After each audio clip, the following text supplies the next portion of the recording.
What is up? At SEC After Dark. What's going on, guys? Stephen Willis, Jeb Beechum, and Jake dressed up as a wooden wall. Yeah, he's wearing Alabama camouflage and maybe celebrating them updating the indoor facility with their SEC championship over Georgia. But they had to put something up, right? Yeah, right. Exactly. But yeah, Jake is. We hope Jake is okay. This weather system is moving through here, not only where he is, but Middle Tennessee as well. I don't know if you guys are affected by it. But if you are, Jeb's up there by you. Safe. Oh, yep, okay. I'm up in Tennessee right now. So yeah, Jeb's in Jeb, okay. Jeb, you and I are going to be taking cover now. Steve is the only one in the palatial Central Florida studios. Yes. Is it still palatial? Yes, it is still palatial. Today the maids came by, so it's actually clean. No, there you go. Uh, The maids. Our show is so successful, Steve has got maids now. well, yeah, obviously. I haven't seen a cent, but we're good. You can send those maids up here if you want. Yeah. Just so everybody knows, if I seem a little bit distracted, I'm watching the USA and Costa Rica. FS1, right? No, CBS Sports Network or Paramount Plus. Oh, okay. All right. Mm-hmm. Yeah, I'm going to try to find it. If you see me looking over, it means I'm looking for it. Or, Steve, you can update us, actually. Huge victors, 5-0, right? Last 5-1. They gave up a goal in like the last 10 minutes. It was 5-1, but it made it to where Costa Rica had to win this game by 6 goals for it to become a situation where the U.S. didn't qualify. Gotcha. Soccer? Yeah. So, anyway, like I said, we are SEC After Dark. We are brought to you by betonline.ag. We're finally here. The top teams in college basketball have been determined. The Final Four is set. Man, if you're looking to wager on these games or the national championship, head over to betonline.ag on your desktop or mobile device. Sign up today and receive your 50% welcome bonus on your first deposit. Just use our promo code Bleav. That's BLEAV to get started. And I say Bleav because on the audio side, we are on the Bleav Network. So, BetOnline remains your number one spot for all updated odds and info, along with player props and new contests throughout the year. It's the best source for all your sport wagering needs, including live betting and everyone's favorite Vegas casino and poker games. Super easy to get started, so join today. Learn why everyone is saying BetOnline is the fastest and easiest way to wager on sports. BetOnline, it's where the game starts. We got an action-packed show today. I got a little SEC baseball. Final Four, we'll talk about that a little bit. Some updates on the Will Smith situation. If we want to get into that, I don't know if that headline is tired at this point. If not, we can just smack that right off the show. And then Bruce Arians announced his retirement today in Tom Brady's latest power move for the NFL. Yeah. So we'll talk about that a little bit. And, of course, updates on, you guessed it, soccer. We hope we are your midweek break. We hope you're your midweek break, letting you know you're almost to Friday. So that's really good, Cassidy. We're glad we can provide that for you and for all of our listeners / viewers. It's like hanging out with your buddies at the bar. Yeah, I don't know how Cassidy has internet, but Jake doesn't. I'm trying to figure that one out at the moment. She was the first one to the phone. Sorry, his net zero. Maybe he got a phone call. I don't know. Yeah. She has a secret office that has the best internet that anyone ever has in the entire United States, and then she left him with the AOL account. She at least had the decency to run him a fax line so he could. That's nice. So. That's really solid by Cassidy to be able to take care of him that way. We love you.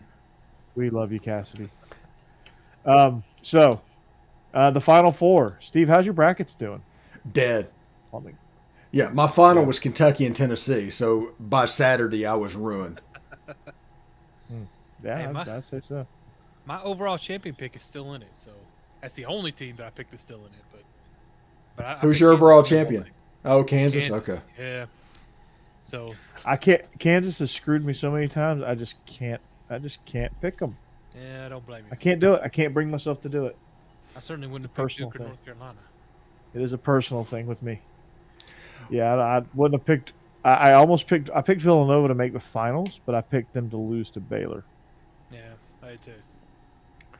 So somehow I I'm just still in really can't good root shape. for- In one of my Can't root pools. for Kansas at all because they name it James Naismith Court. Basketball was invented in Massachusetts. I realize he Not probably Kansas. moved there. Yeah, it's not in Kansas. I mean, other than after the fact with James Naismith, it's kind of pretentious naming it after him. And there's that 30 for 30 with them trying to get the official rules of basketball in Kansas where they belong. No, the game was invented in Massachusetts. If anybody, if it belongs anywhere, it's UMass. Yep, it's UMass and John Calipari. He actually invented basketball. If you didn't know, him and Marcus Camby were the pioneers of basketball. What was that guard they had? Wasn't he from Puerto Rico? That year they went to the Final Four with Camby? Oh yeah, That That's guy gonna was. bother me. There was the stretch where you had that, and then you had like the Puerto Rican guards for Temple that were really good. Yeah, And there was a Yeah. stretch in the 90s where, like, you know, it was really freaking. Oh. yeah. No, I Sorry. I hear you. Let's see. It's a great movie. Hey, former associate producer Jake Thomas joins us in the chat. Hey, there he is. Uh huh. It was Edgar. They were brothers. Edgar and Gideel Padilla. There it is. I don't know why I remember that. That was back whenever we would go to school with a wire hanger, and we had the special needs room that wasn't being used in the afternoon, and we'd go in there and turn the TV on, put the wire hanger in there for the antenna, and watch the games on CBS, because that was back when CBS basically picked which game it was going to show. But I mean, that's how we saw the Christian Leitner shot, doing that, and that was good times. Yeah, they're from Toa Alta, Puerto Rico. Brothers. They're brothers. See, Brothers. yeah. Never say I don't have useless information. Oh, really? You have plenty of that. Guess who's an assistant coach there? Bruiser Flint. Bruiser Flint. Yeah, he's currently at. He's been following Calipari around. He's like one of the top assistant coaches. But never gets a head job. Got into an argument on Twitter whenever they made a point that Villanova.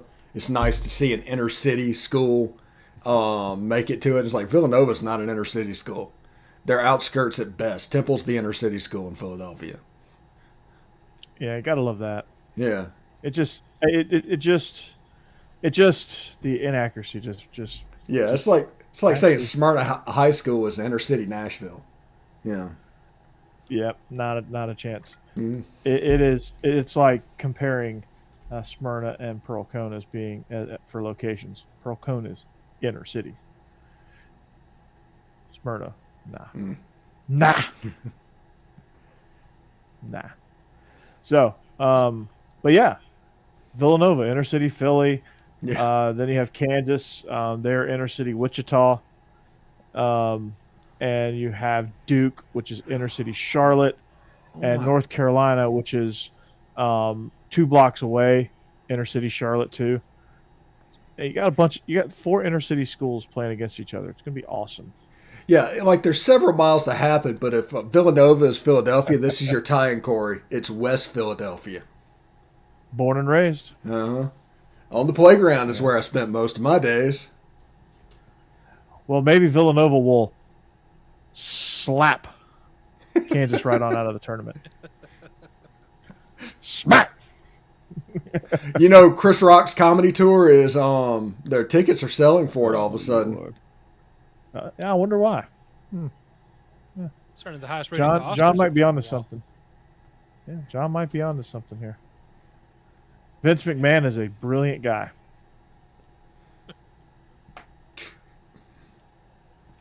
Well, if you look at that slap, either Will Smith is the biggest bitch known to man, or that was a staged fake slap because he hit him with the end of his fingers. He just barely hit him with the fingertips. It wasn't even a full slap. It was almost like pulling his punches. And yeah, because he probably had he probably had second thoughts when he went up there. He's like, I'm about to F up, but he couldn't stop himself. Yeah, he laughed at the joke until his wife rolled her eyes at it. I don't think he was trying to hurt him. I think he just went up there to make a point, but I don't think it was a good idea. The Oscars asked him to leave, and Will Smith said no because I didn't know that's how that worked. Yeah, no. Hey, Mr. Smith, we know you assaulted the host and brushed the stage, but could you please leave if you want to? That is, well, if you're not. He had to win a Best Actor Oscar just a little while later, so they had to leave him around for that. They couldn't say where's security? They were giving the award to. Why is Will Smith not getting tackled? Yeah. Maybe he was just method acting Richard Williams. Probably caught them off guard too. They had no idea what was going on. Whatever the case is, Vince McMahon's eyes just lit up. Yeah. Oh. Just terrible.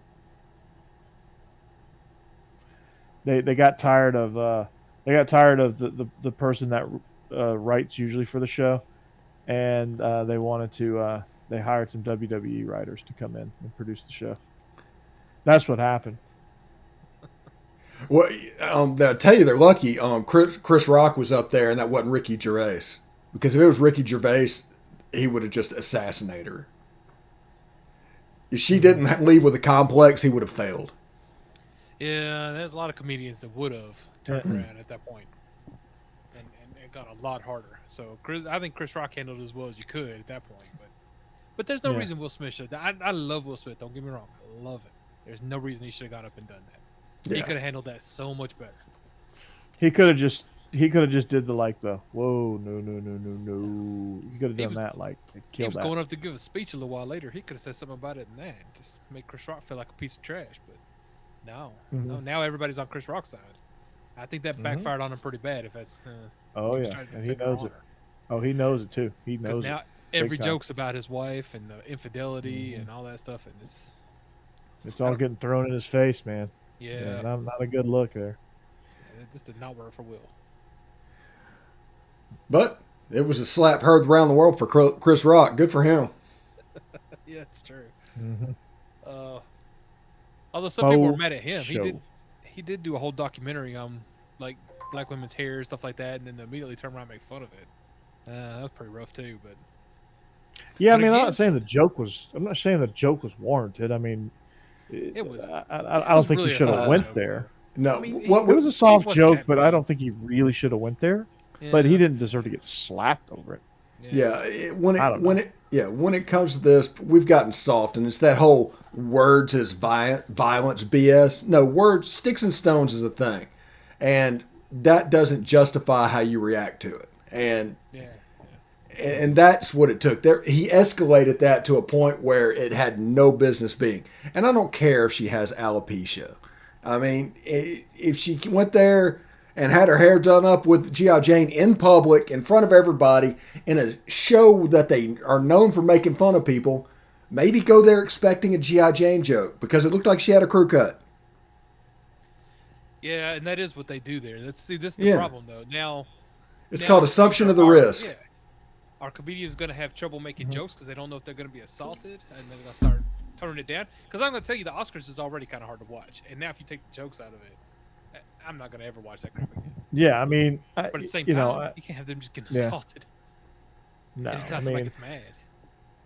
I mean, I think if the joke is out of bounds, you handle it with words, and you handle it privately and say, hey, bro, I didn't like that joke, and he could have said, sorry, bud, and then moved on.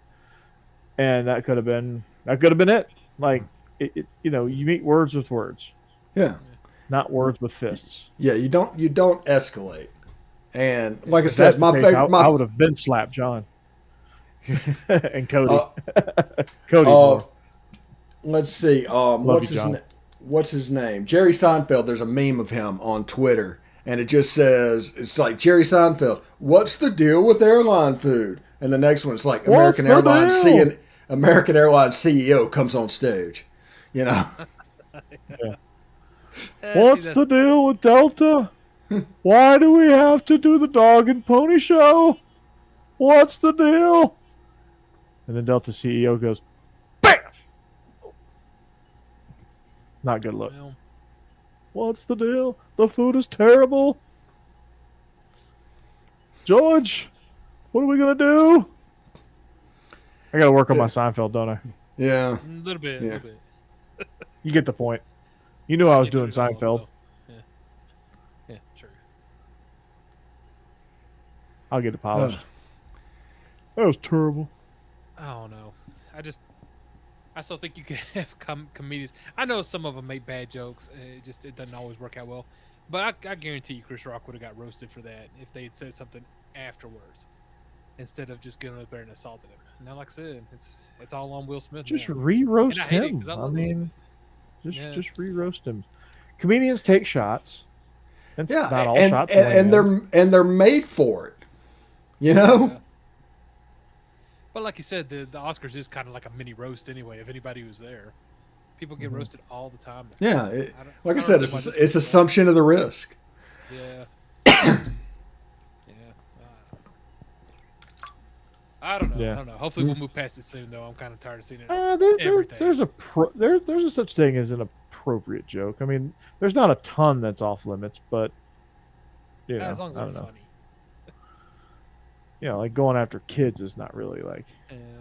He didn't go It's after kinda out of infidelity or bounds. do that weird stuff. You know? Yeah. Don't get too Yeah. personal. Like digging way too personal is inappropriate in my mind Yeah. as a joke. Dave Chappelle's comedy concerts to protest him because all the jokes he makes.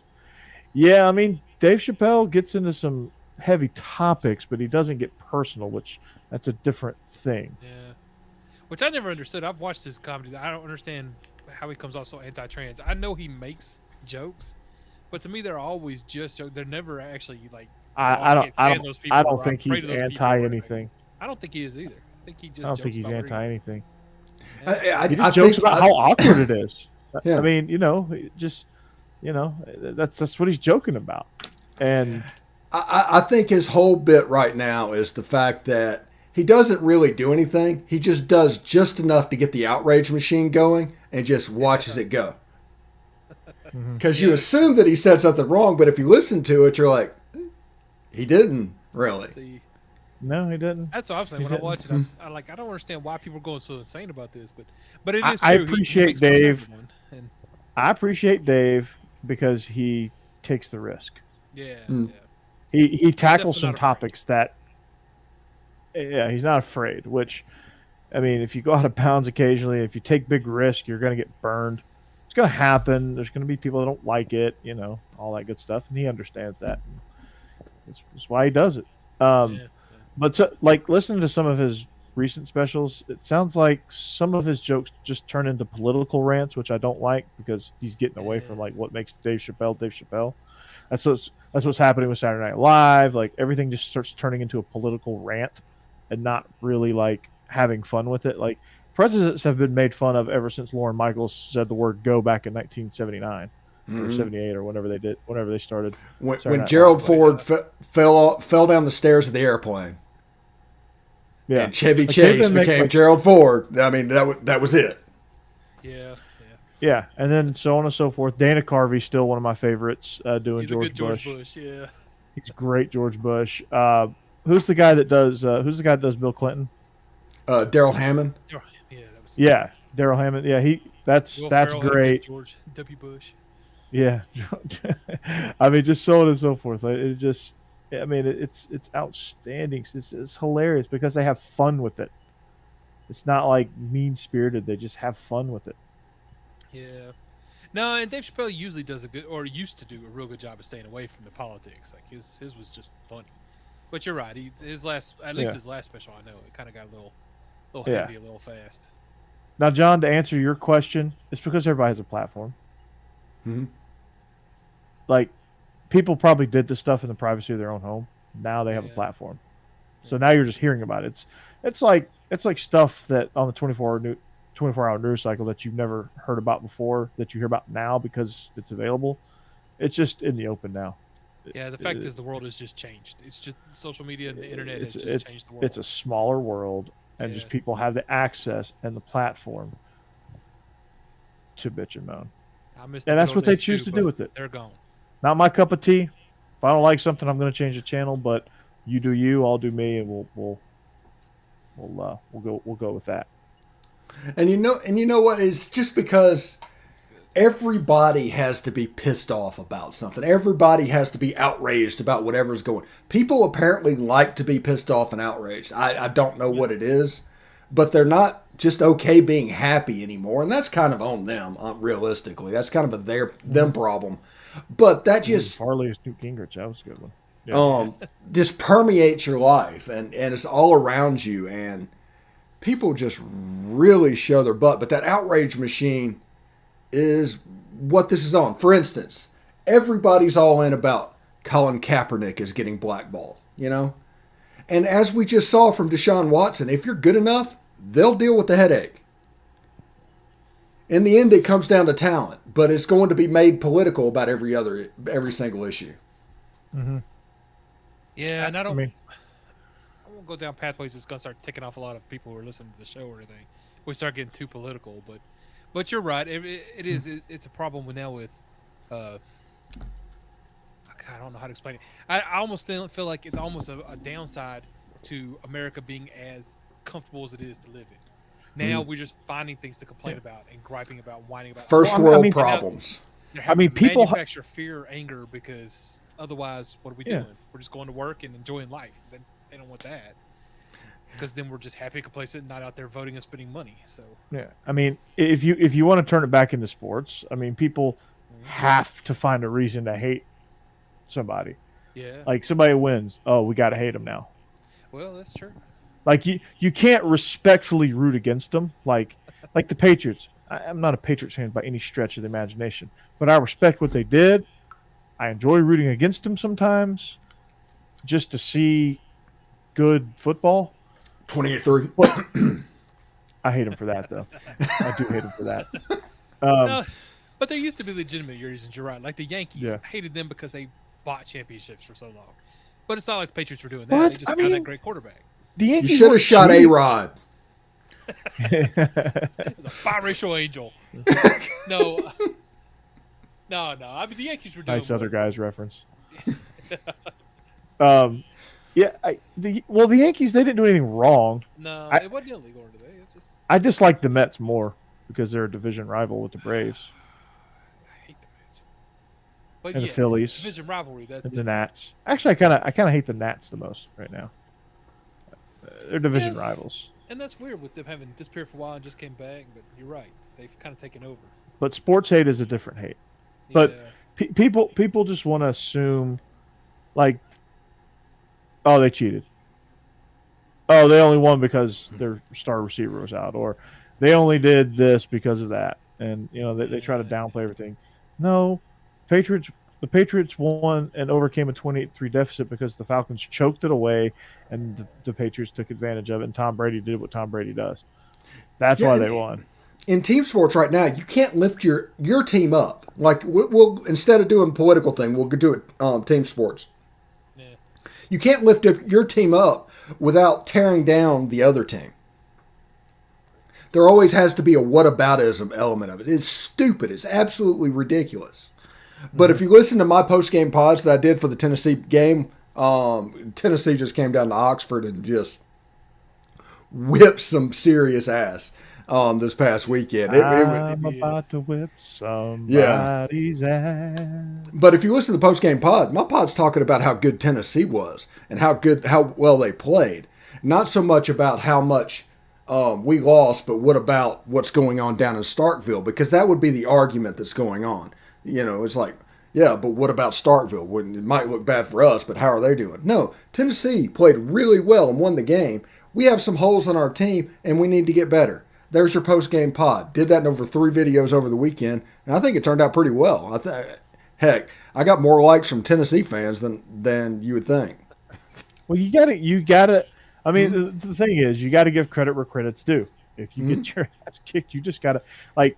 I played one-on-one basketball with this kid in PE class. I was talking so much trash. I was just trying to get in his head, see if he'd brick a few shots and give me some openings. And he's just like taller, longer, and swatted a few of my you're shots. Like 5'7", buddy. No, some dude told me I was 5'10" today, so I must have been standing a little taller. Must have grown a little bit. No, but yeah, I mean, I played basketball like a 5'8" center would. Yeah. I can't That's dribble terrible. or shoot a Terrible. three. Terrible. Like if you're taller than me, I can't play you in the post. So I mean, this kid just started raining threes. So I had to be like, nice job, you beat my ass. Yeah. Yeah, it was something else. Yeah. But Tennessee does have a generational baseball program, I do believe. I think the way you beat them is to get the starters out of the game and get in the bullpen. But if you let those starters go 7 innings, you are screwed. Because they got a bunch of 97, 98 mile an hour fireballers, and it's kind of literally just impressive to look at. I was very impressed with the starting pitching. Yeah. Yeah. And those You are just gotta hope that freshmen. they're all. Yeah. My God, a freshman. Yeah. Yeah, that's just scary. Yeah, It was like I Chase saw Burton. some of those highlights. I was like, oh my God, Ole Miss is Yeah. like Ole Miss was run rolling people at the beginning of the year, and then all of a sudden here comes Tennessee. Tennessee's got Vanderbilt this weekend. If they sweep Vanderbilt, it's about just to assume that it's for real. Yeah, Yeah, that's what I was assuming before this started. They had 6 games to tell us where they really were. And I love the way it started, so we'll see. now Georgia's got some bullpen issues. They got to the bullpen in 2/3 of an inning against Kentucky on Sunday, in a series clincher, a rubber match, so to speak. Gave up a grand slam in the first innings. That set the tone for Sunday. It just was ugly. Starter lasted 2/3 of an inning before giving up a grand slam and getting pulled. And then Kentucky went on to win 18-5. Oh, Ole Miss is up in brutal Lexington series. licking their wounds. But Georgia has a really good Friday guy, but I think they're pitching on Saturday and Sundays and a little bit suspect at the moment. It's their bullpen. Right? Well, their Sunday starter was he had a horrible outing, and the bullpen just wasn't good either. Bullpen couldn't hold anything. They couldn't they had a chance to turn 2 and get out of an inning and possibly stop the bleeding and give themselves something positive. And the dude sails it into the dugout for, allowing the runner to advance, who eventually scored that inning. That extended their stay at the plate. So I don't know. Yeah. Georgia's got some bullpen issues to figure out. One of the For most sure. impressive things about Tennessee in that game is they don't walk people. In college baseball, they just do not walk people.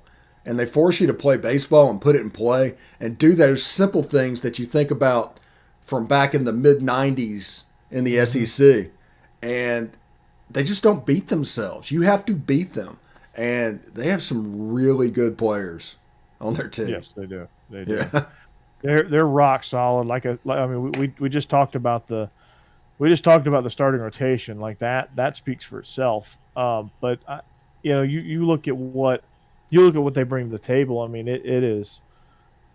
I mean, they got guys that come out of the bullpen throwing heat. You got starters that can go 7 throwing heat. You got hitters that put the ball in the gaps. You got defenders that they just keep it. They make you play situational baseball, and a lot of teams can't handle that. Yeah, they got that reliever that has thrown a pitch 104 miles an hour this year. Yeah. Did you see him try to throw an off-speed pitch though? He threw it to the backstop. He bounced it in. Yeah, well, I did see what I wanted to see, and that was Tim Elko just turn around a 101 mile an hour fastball for a home run. So I did want to see that because that was the matchup I wanted to see. Yeah. Now, later in the year, our best fastball hitters are going to be back in the lineup. They weren't in the lineup this time, so their pitching looked good, and they're a really good team, but we weren't at our best. Heck, we've got Calvin Harris right now, came back last night, went 3 for 4. He's hitting 600 on the season, and he's actually had at bats. He might be in the might be JT snowing this at this point, but we'll see if he calms down. Yeah. And exactly. yes, to answer the question in chat, Tennessee is #1 in the nation right now. And they deserve it because they they just should be. whooped the hell out of #1 in the nation. So they deserve it. They do. They absolutely do. But like we lost said, to Texas. Tennessee's up in Lexington they're Ole Miss is in Lexington. Tennessee is on with Vanderbilt. Who just lost to South Carolina. So Is that in Nashville or in Knoxville? I believe I'll look that up. I thought it was in Knoxville. I was in Knoxville. But yeah, I stand think it's by. in Knoxville. In Knoxville. In our nice little stadium. Yeah. Georgia had a bounce back win against Georgia Southern. That was good. They got a little mojo back. Got some bounce back performances and stuff like that. Yeah. Ole Miss took out some frustration on North Alabama, beating them 20-3. Nice. They run ruled them. Yeah. Nice. But that's North Alabama. If they're Division I, I'd be surprised. They might be Division II. Yeah. Well, whatever the case may be, But it was good to get that. If Stacey is on here or Jake, did North Alabama beat Auburn or Alabama earlier this year? I think they beat Auburn. Yeah.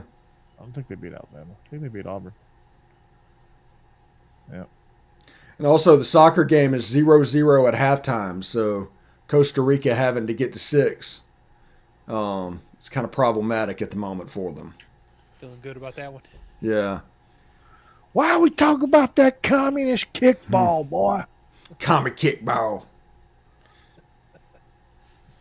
By the way, Christian Pulisic is my new favorite all-time Pulisic. U.S. Pulisic. Yeah, I can never get that. You know me in names. Sorry, Christian. Yeah, he's so good I can't pronounce his name. He scored that goal, and everybody kept saying he didn't mean to do that. That was accidental. And Christian Pulisic got on social media and was like, I did exactly what I wanted to do. That was great. Yeah, just because you can't do it, just because you can't pull something off like that, don't try and blame me. Yeah. No, I meant that. And he said it so quickly too. That was what was great. Yeah. He's like, what's going on, guys? But it was a beautiful goal. It was a beautiful goal. Mm-hmm. No doubt. See, this is another thing with team sports talking about in America. If an American does something well, it's because of an accident. If a European does something well, it's because of skill. They can't cross for whatever reason.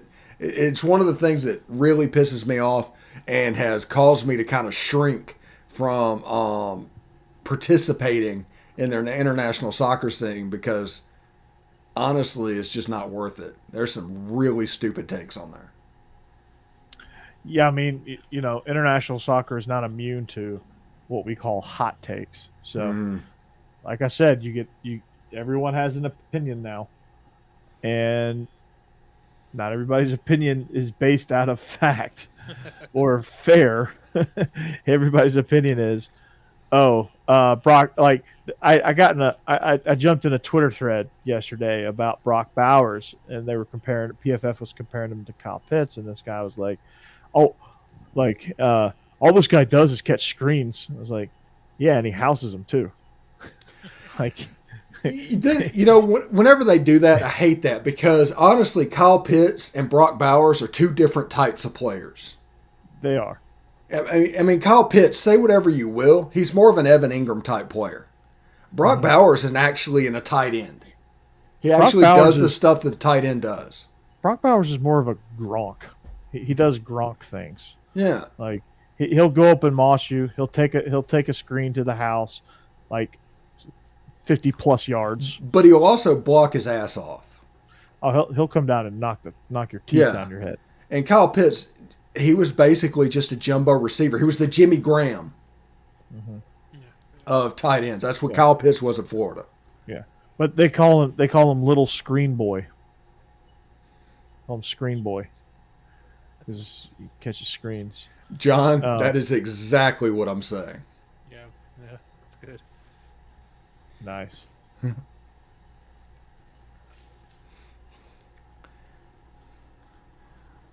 But it honestly, in the last couple of years, just being an international soccer fan and watching what's going on, without all of that outside noise, that's pretty fantastic. Because I'm confident in my own opinion. I know what I'm looking at. So I don't need people to justify my takes, And yeah, it's nice to be able to just watch a game and not go on and have to. It's like, hey, I think we played pretty well. Let's go see if somebody else thinks we played pretty well. I know they played well. Yeah, regardless of result. Yeah. Yeah, I know we played well. I know the reasons. I've been in competitive. If you play competitive sports, even as low as the varsity high school level, or even like competitive, leagues as competitive youth leagues, you understand the game and what goes into winning a game and what goes into scoring a goal, what goes into completing a 50-yard bomb, what goes into taking a screen 72 yards to the house. Mm-hmm. You understand all of that, and you don't, and you can do things like compare Kyle Pitts and Brock Bowers. Yeah, and just because and not tear down either one of them. You might not know anybody from Adam, but they're going to come on and tell you they know exactly what they're talking about. No, don't take their word for it. They might not know what they're talking about. In fact, 9 times out of 10, they don't. And by the way, with Pro Football Focus, if Pro Football Focus did what they claim to do, they would have a staff of 7,000 people. I guarantee you they don't. They don't. But the whole point of what we've been talking about is you can simultaneously praise Brock Bowers and Kyle Pitts and and say these are 2 elite tight ends. Yeah, you don't for have different reasons. You don't have to tear down one to build up another. Yeah. Just because you like Brock Bowers better than Kyle Pitts doesn't mean Kyle Pitts sucks. It just means that, hey, he fits what we do really well.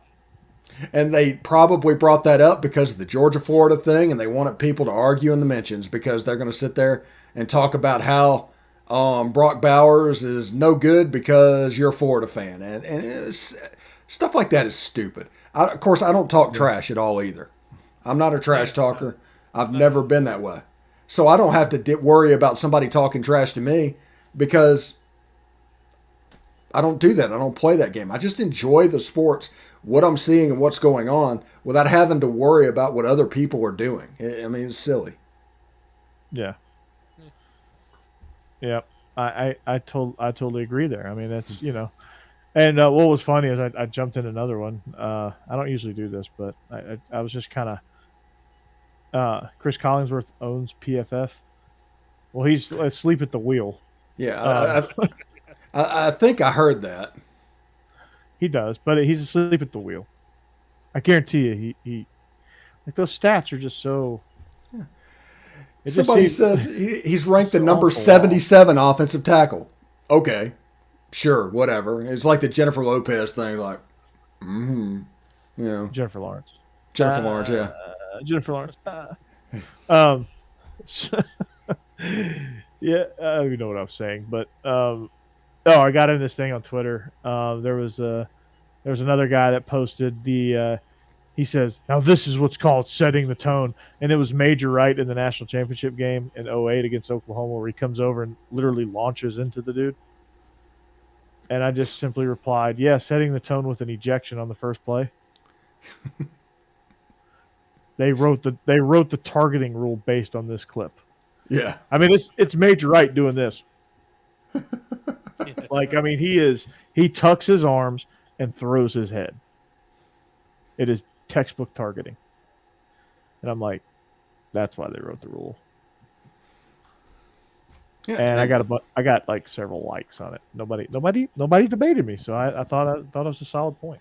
Yeah. Pro Football Focus is the exact reason you don't just trust somebody's right because they tell you they are. Mm-hmm. It's the exact right. I mean, if there's only 8 full-time employees and they're covering videos and doing ratings on every college football team and NFL team, you know something's up. And most of the people that are doing this stuff are part-time guys that like it's their side hustle and they work on it for like an hour once every other week. But it also tells you that stats don't tell the whole story. You know, you can throw all these PFF stats out, but you know, it doesn't tell the whole story ever. Stats are a good jumping off point, maybe. It's a good piece to the puzzle, but it's not the puzzle. Context matters. Yes. It matters. It absolutely matters. Because like you have these stats and sometimes they're just inflated by playing Northern Arizona followed by Western Kentucky. You know, you throw for like 1 million yards against those two teams. And all of a sudden your PFF ranking goes way up. You know, it just the metrics only tell you so much. Yeah, PFF, for whatever reason, I just have a pet peeve against them. And anybody that just claims to be an expert, but you don't even have a face with whoever is putting there, I don't trust it at all. But Chris Collinsworth getting that on Sunday Night Football, that's probably a smart move on his behalf. Yeah. I mean, it's good business. I can't fault them for that. And I like Chris Collinsworth. He goes. I mean, he was a former NFL player. He knows what he's looking at. He goes. I really like his insight on NBC football. He does a good job of going in depth and preparing and all that stuff. And he does a good job. I wish PFF would reflect that, but he does a tremendous job. Yeah, I like him just fine. Costa Rica just scored 1-0. Game. Reminder, U.S. goes to the World Cup as long as they don't lose by 6 goals. Yep. Todd Bowles is getting a 5-year contract as a head coach in Tampa, by the way. Really? Mm-hmm. Wasn't he the coach of the Jets at one time? Yeah, you can't judge him on that, though. This is Jets. It's the freaking Jets.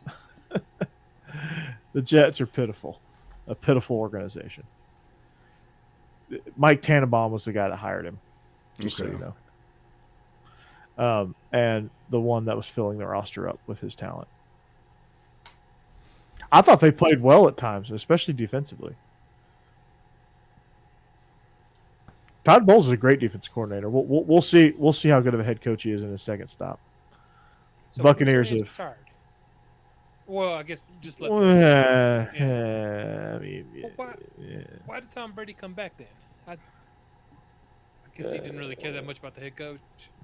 No, well, I think Tom Brady had something to do with this retirement. Retirement, because they had some friction. He came back just to shake things up a bit, just to prove he could. Maybe he just hated the phrase "no risk it, no biscuit." Mm-hmm. He's like, here, take your biscuit and go upstairs. Yeah.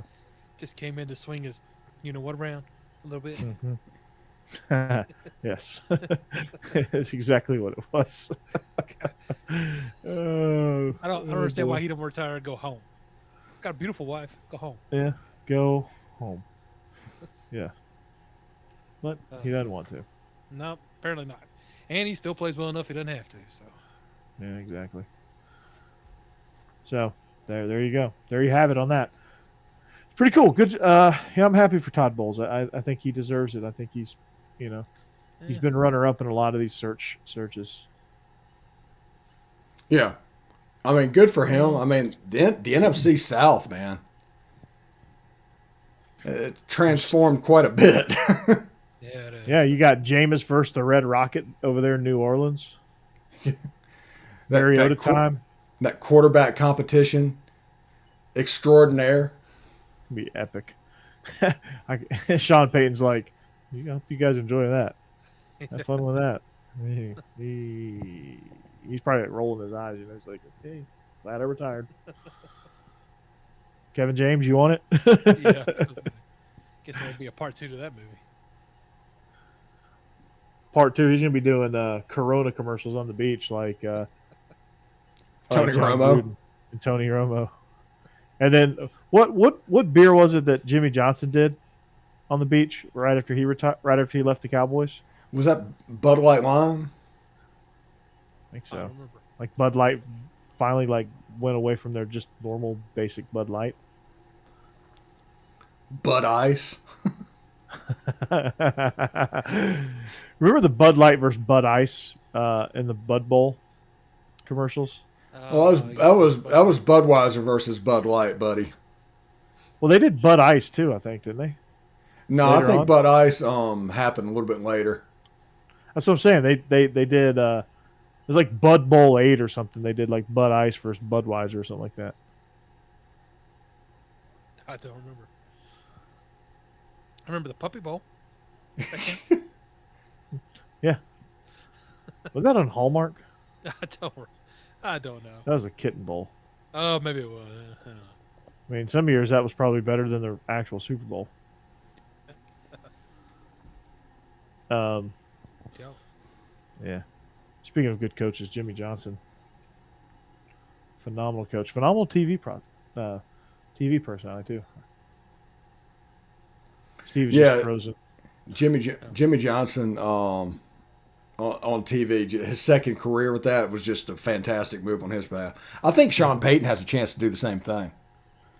Sean Payton would be great on TV. Hmm. His smug takes, you know. He has that Yeah. smug face. He has a very punchable face.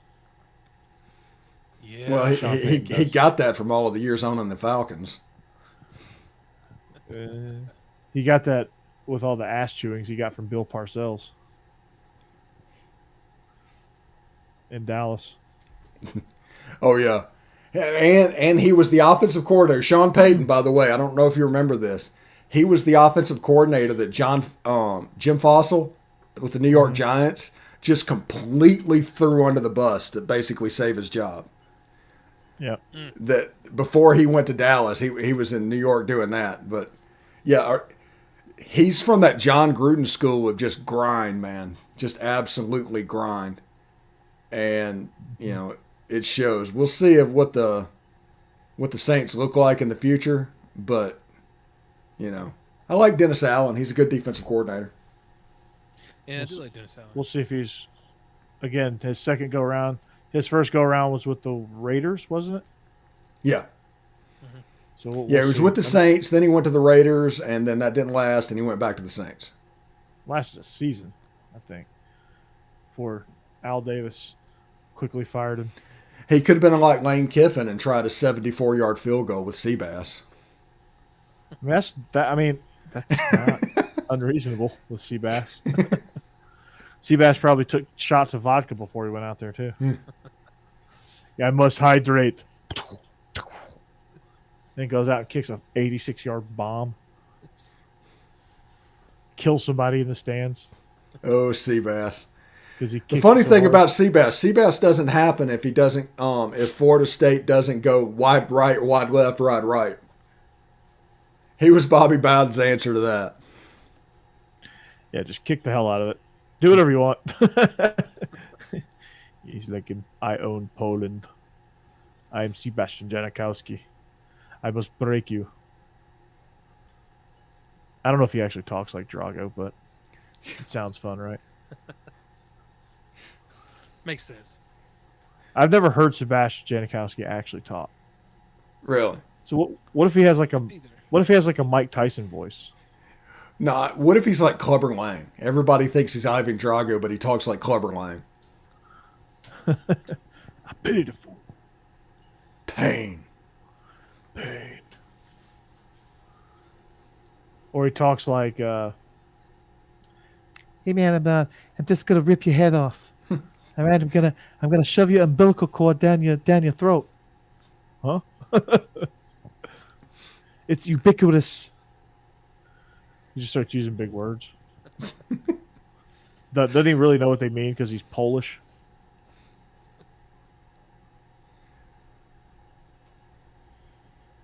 Yeah, we're off the rails. Yeah. Hey, yo. Steve's watching soccer. Steve. Yeah. 2-0 Costa Rica. We're gonna like make this a thing, aren't we? Well, it's in the 60th minute, so they have to score 4 goals in 30 minutes. Shit, I don't know. Slide But it just, at 5-0. yeah, just let me know when it's 5-0, and I'll turn it on. Yeah. But Costa Rica is a history of beating the U.S. by 2 or 3 goals in qualifying. So this isn't a surprise. That's the reason that 6-goal pad was important. Mm-hmm. It's in Costa Rica. They kick our ass down there. Yeah. It's just a weird stat that we just can't win in Costa Rica. Yeah. Just whatever it is. True home field advantage. Yeah, and also whenever they play Costa Rica, most of the time they play them in the winter for whatever reason. Or something to where it's not like a sauna like you expect, and it's 95 degrees and 100% humidity. And those guys play domestically mostly. Yeah. So they know what's happening. Yeah, no doubt. Yeah. I'm picking up what you're putting down, for sure.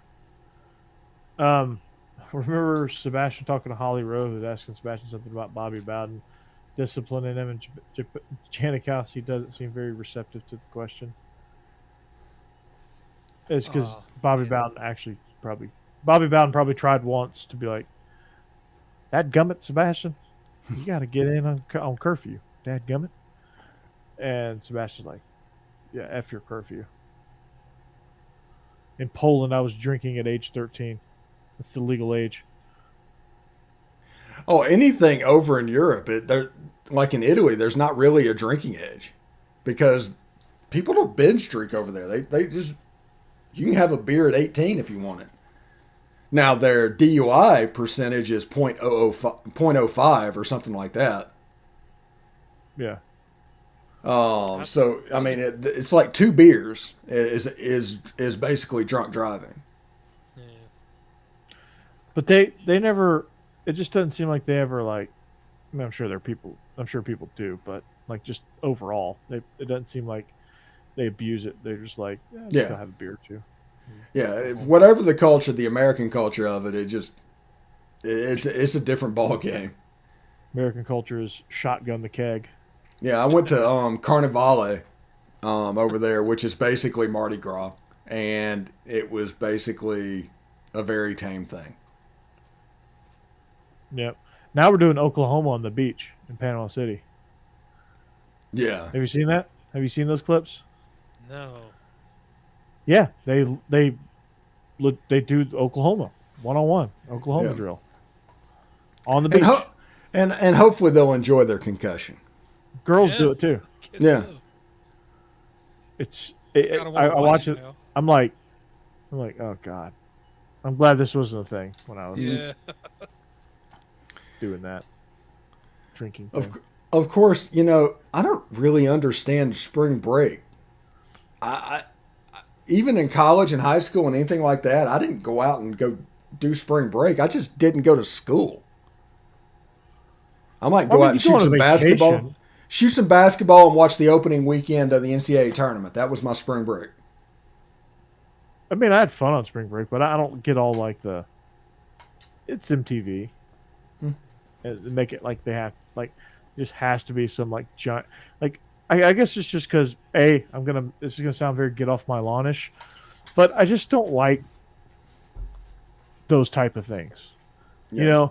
Do I like drinking on the beach and having fun? Absolutely. Do I like drinking by the pool, having fun and relaxing, going on vacation? Abso-freaking-lutely. Do I enjoy? Did I enjoy girls in tiny bikinis? Yes, I did. It was great, but I don't have to have the whole hoopla and like the Club La Vila scene that you go to where people are just okay. No Panama City jokes, Corey. Come on. I got to get them all in while I can. You're gonna drop a Spinnakers reference next. Actually, I was about to say Spinnakers. Go get a fishbowl at Spinnakers. I never went to Spinnakers though. I always drove by it, but I never went. Never went to La Vila either. or cruise the strip. I don't get the cruising the strip. People, that's the thing in Panama City. You cruise the strip, and you just like go. You just drive up and down. It's just like sitting in traffic, and blaring your music. I never like doing and that. yelling at people. I do like to go out and drink a bit, but I don't understand the driving around and cruising the strip. Cruising the strip seemed like the worst, and cops knew it too. So they would just sit right there and bust you right open. Yeah. And then you would see like hundreds of people out on the beach the next morning, like 6 cleaning the beach in jumpsuits. Yeah. Like the most uncomfortable clothing of all time. They got them out there cleaning the beach. I never liked the big club scenes either. Even though I do like to dance, I'm not a big club, or I did used to when I was younger. Not a big club scene person either. I like the hole in the wall bars though. I do like to go and sit and drink, hang out with people. Yeah. I just don't like the club scene. The club scene, everybody's like too good. You know, everybody's like everybody's too good to talk to you. Yeah. Do you know who my dad is? No, I don't know who your dad is. I don't care. Oh, you're not. You don't have 7 digits in your bank account?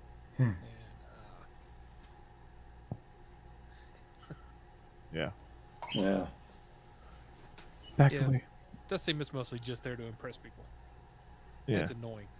Yeah, the club scene is just a whole another level of just want nothing to do with it. I went to a club, like my friend, like I wouldn't say my friends, but we all got convinced to go to a club one time because one of our friends is dating a girl that worked there, and so we're like, okay, we'll go. It may be cool. I don't know. I'm gonna have an open mind because 22, and we're gonna have some drinks and whatever. I'm gonna have an open mind about it. So we went, and it was the worst. You had to wait in line. Like, no one would talk to you unless you had a private table with bottle service, which is like $500 an hour or something like that. Wasn't into that. Was not into that. No. Like you go to a place called Opera. Like these one-word club names. Yeah, don't go to those. It's about as pretentious as it gets.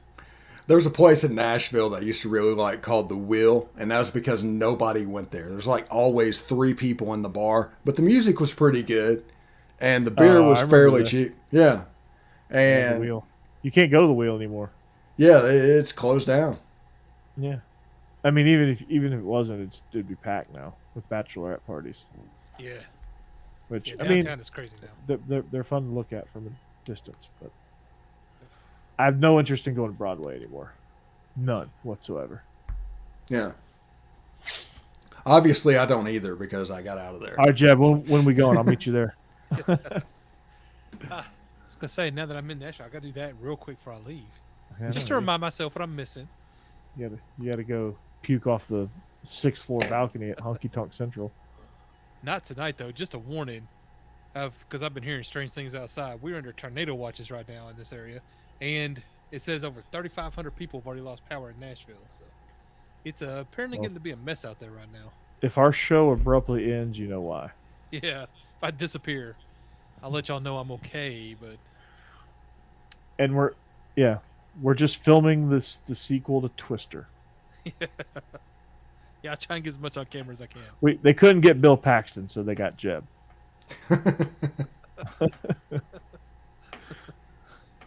Oh, Bill Paxton.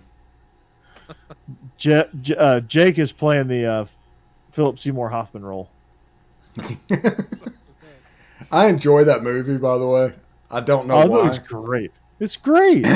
It's so ridiculous. It's the most ridiculous storyline of all time. Yeah. These people literally go inside, like comics when they went inside of the tornado. Yeah. They're inside of the tornado. Like it's a fun movie. Like that, those pipes with an F5 are not gonna rip out of the ground. or it's not going to rip them through that leather strap that was holding them in. I mean, come on. I loved it, though. Yeah. Loved every minute of it. The banter between Helen Hunt and Bill Paxton's characters were great.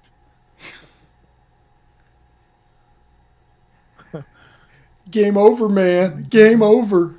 That's all I could ever hear in his voice. God, I love it. And, you know, I just getting back to the chat done, John, I have heard that about Nashville with all the transplants and everything. I have not seen it, though. And I think it's just because I stick to my little usual hole-in-the-wall places. I don't. John, I'm a transplant, but I don't have a man bun.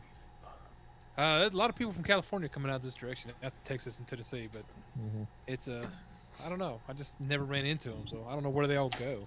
I think I went to a bar once that was nothing but it was a mojito bar is what it was, but I hated it when sat in the car until the people I was with finally agreed to leave. So maybe they were in there.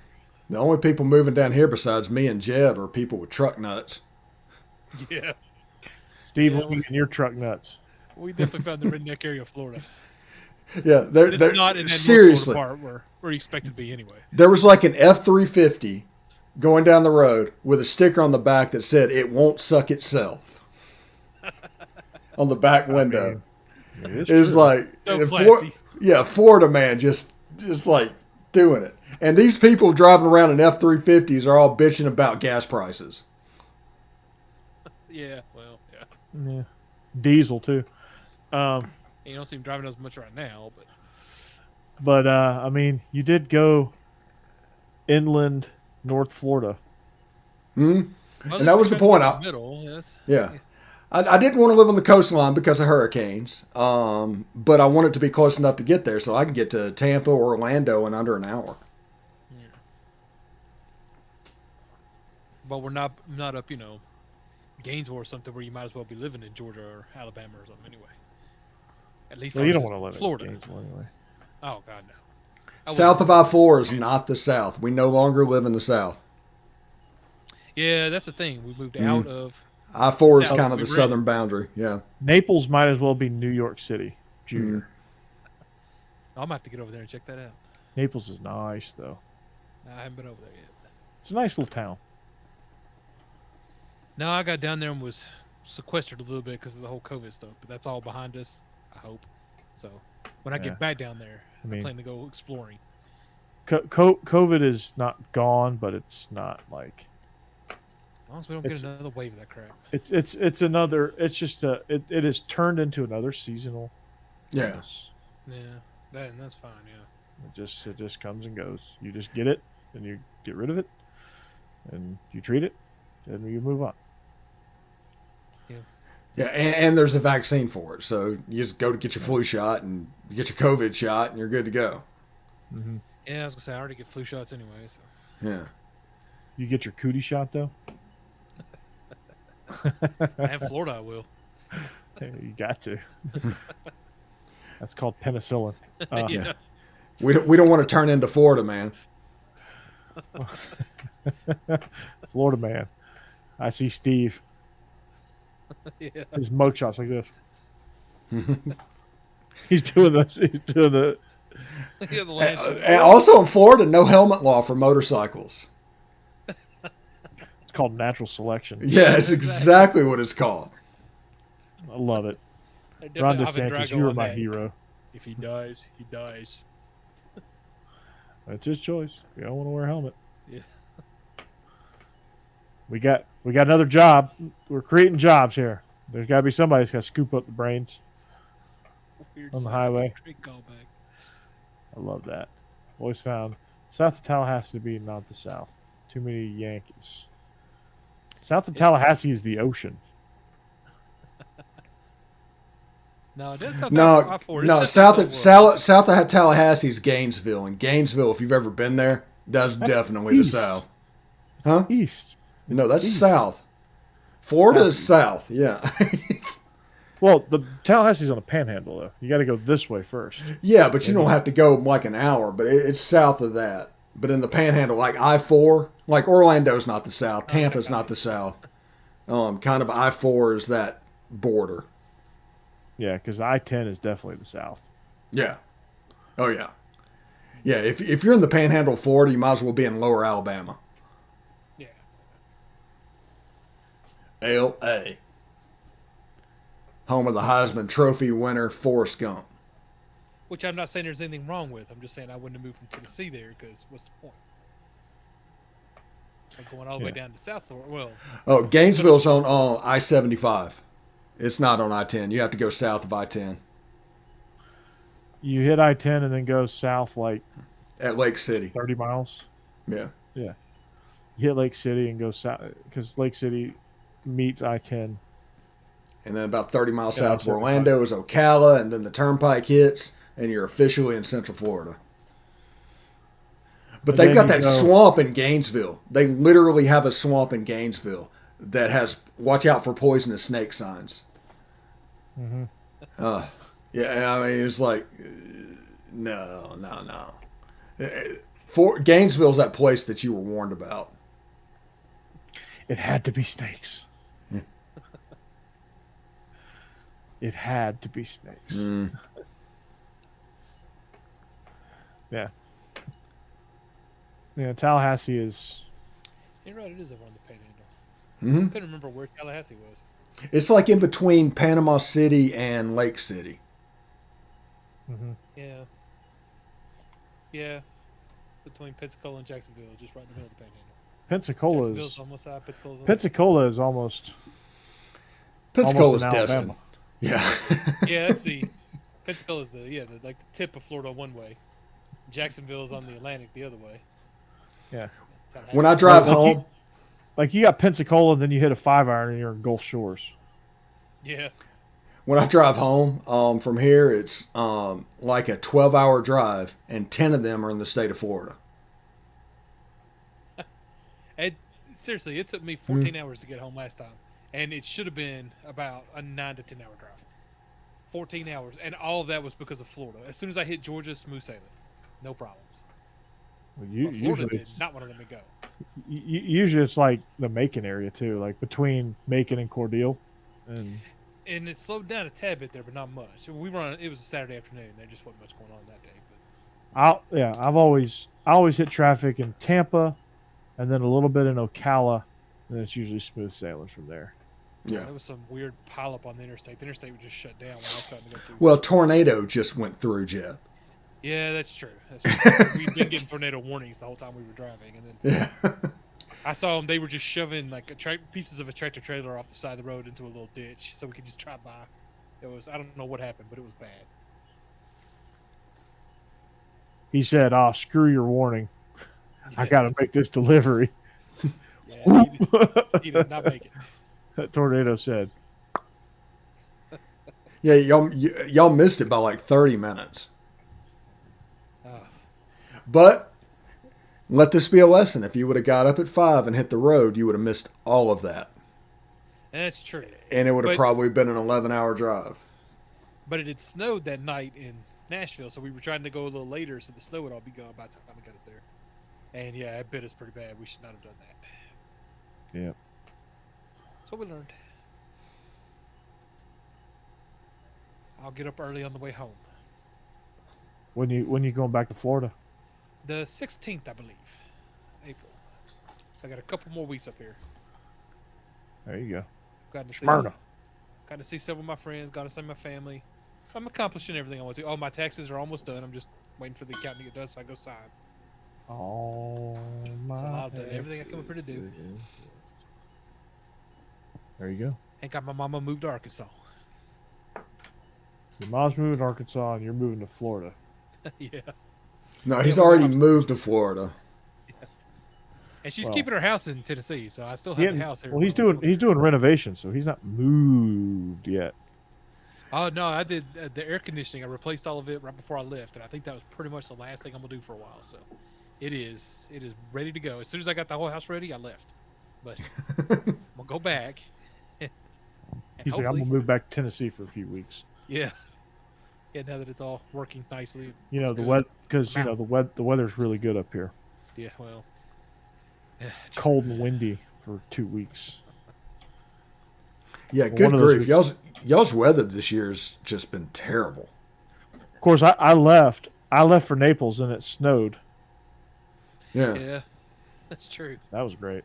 That's when I drove Great up there. timing. So Naples is pretty far south. Ooh.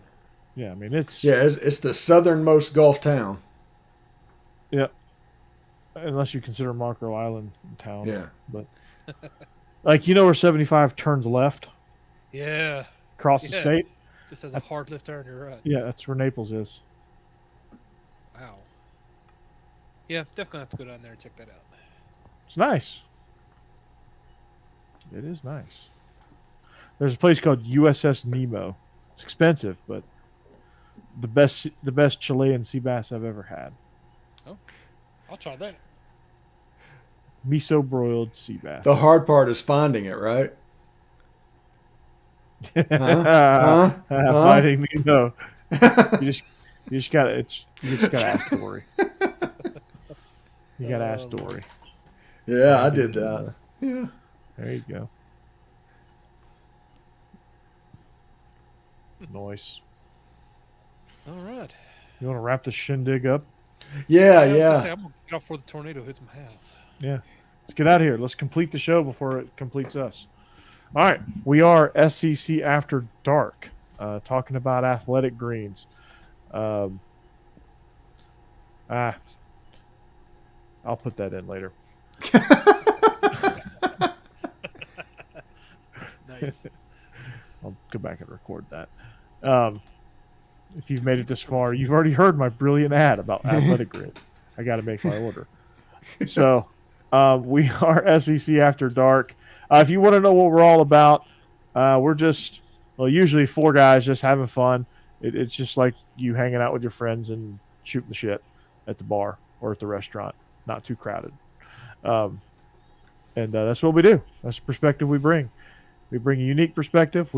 Steve, you and I have been on the inside of college football programs. Steve is from the Manning Center.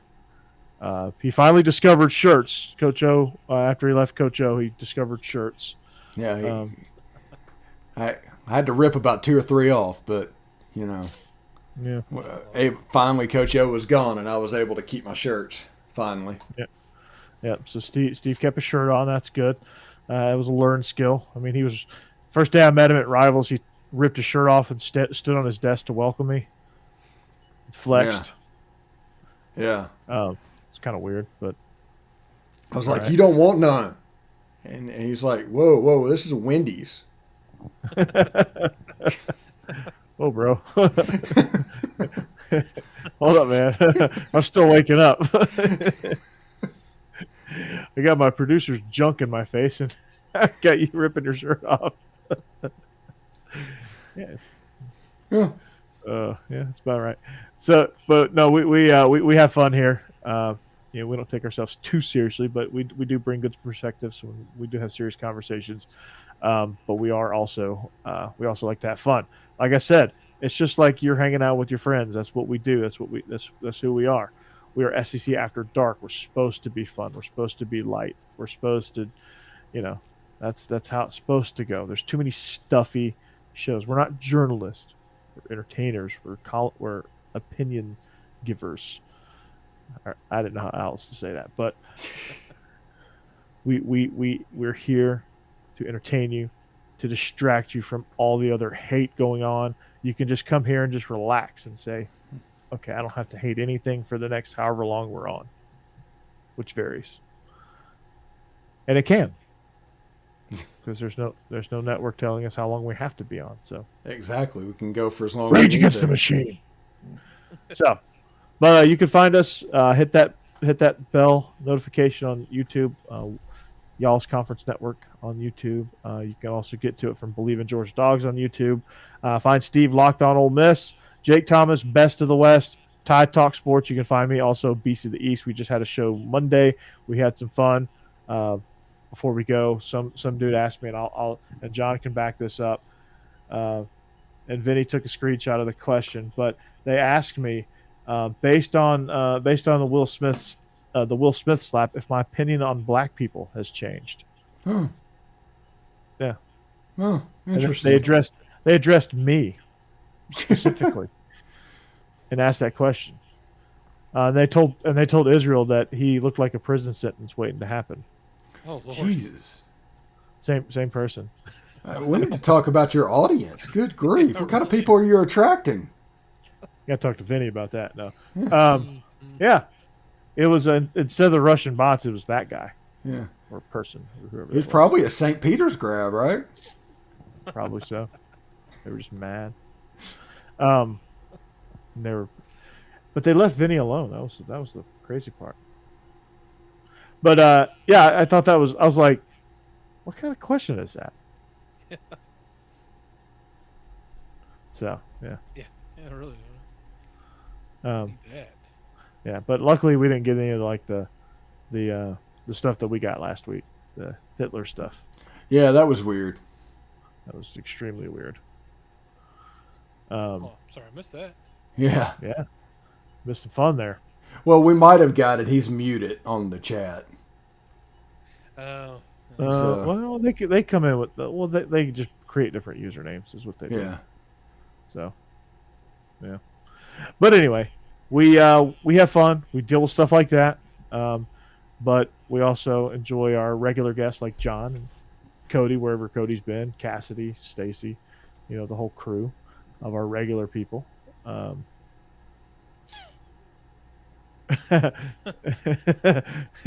guess Benny looked like the guy that works at Wingstop who always hooks you up with free sauce. Can't be mad at that. I mean, you're not wrong. No, I love Vinny. So, but we are SEC After Dark. You should find us. And find us on our other shows. Illegal Motion. The next time we've had one live stream so far. We're more of a seasonal show at this moment, but that's going to change soon. But we are a seasonal show. We do most of our stuff during college football season. We'll come on with a pod every once in a while, but Illegal Motion, that's going to be live streamed from this point forward as well. So that's where you can find me again. Steve, one last update. Where we at? 2-0 in the 86th minute. So it looks like the U.S. is on their way to the World Cup. All right. Looking good. Okay, so we can rest easy on that. For Steve, for Jeb, and for Jake dressed up as a wooden panel, we are SEC After Dark. We hope you have a great rest of your week. If you're in the line of these storms, stay safe. Jeb talking to you, and we'll see you back here next week. Goodbye.